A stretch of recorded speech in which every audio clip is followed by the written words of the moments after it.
Buddha's teachings, egolessness. We have been speaking of Buddha nature as though it were something that could be described, as though it were similar to the soul of other teachings.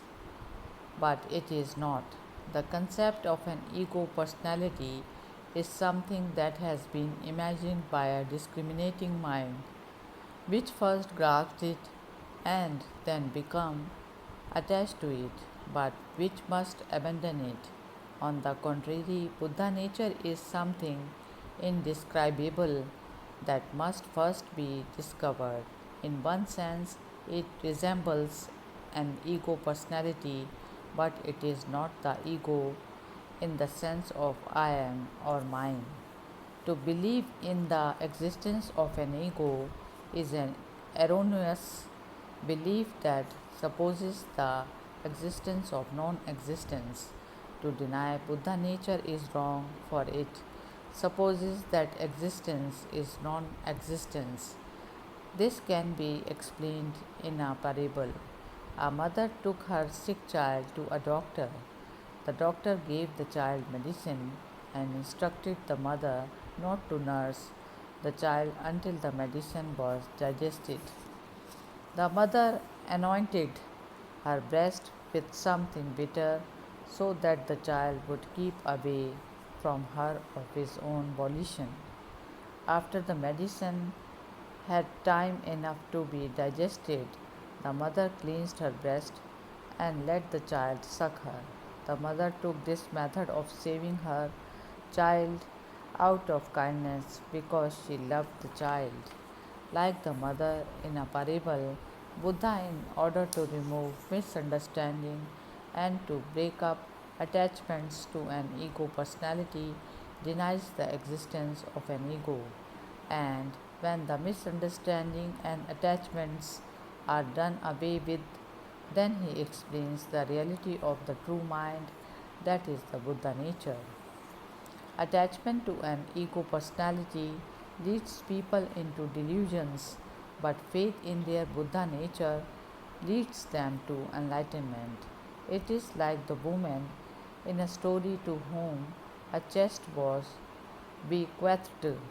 Not knowing that the chest contained gold, she continued to live in poverty until another person opened it and showed her the gold. Buddha opens the mind of people and shows them the purity of their Buddha nature. If everyone has this Buddha nature, why is there so much suffering from people cheating one another or killing one another? And why are there so many distinctions of rank and wealth, rich and poor? There is a story of a wrestler who used to wear an ornament on his forehead of a precious stone. One time, when he was wrestling, the stone was crushed into the flesh of his forehead. He thought he had lost the gem and went to a surgeon to have the wounded dressed. When the surgeon came to dress the wound, he found the gem embedded in the flesh and covered over with blood and dirt. He held up a mirror and showed the stone to the wrestler. Buddha nature is like the precious stone of this story. It becomes covered over by the dirt and dust of other interests, and people think that they have lost it, but a good teacher recovers it again for them. Buddha nature exists in everyone, no matter how deeply it may be covered over by greed, anger, and foolishness, or buried by his own deeds and retribution. Buddha nature cannot be lost or destroyed, and when all defilements are removed, sooner or later it will reappear. Like the wrestler in the story who was shown the gem buried in his flesh and blood by means of a mirror, so people are shown their Buddha nature buried beneath their worldly desires and passions by means of the light of Buddha. Buddha nature is always pure and tranquil, no matter how varied the conditions and surroundings of people may be.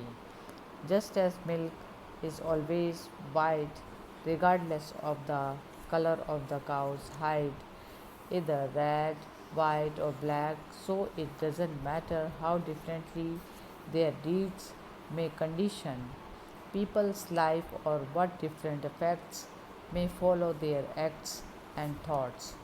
There is a fable told in India of a mysterious medical herb that was hidden under the tall grasses of the Himalayas. For a long time, man sought for it in vain, but at last a wise man located it. But its sweetness, as long as the wise man lived, he collected this medical herb in a tub, but after his death, the sweet elixir remained hidden in some far off spring in the mountains, and the water in the tub turned sour and harmful and of a different taste. In like manner, Buddha nature is hidden away beneath the wild growth of worldly passions and can rarely be discovered. But Buddha found it and revealed it to the people, and as they receive it by their varying faculties, it tastes differently to each person. The diamond, the hardest of known substances, cannot be crushed. Sand and stones can be ground to powder, but diamonds remain unscathed. Buddha nature is like a diamond and thus cannot be broken. Human nature, both its body and mind, will wear away, but the nature of Buddhahood cannot be destroyed. Buddha nature is indeed the most excellent characteristic of human nature. Buddha teaches that although in human nature there may be endless varieties, such as man and woman, there is no discrimination with regard to Buddha nature. Pure gold is procured by melting ore and removing all impure substances. If people would melt the ore of their minds and remove all the impurities of the worldly passion and egoism, they would all recover the same pure Buddha nature. Hari Om Tat Sat.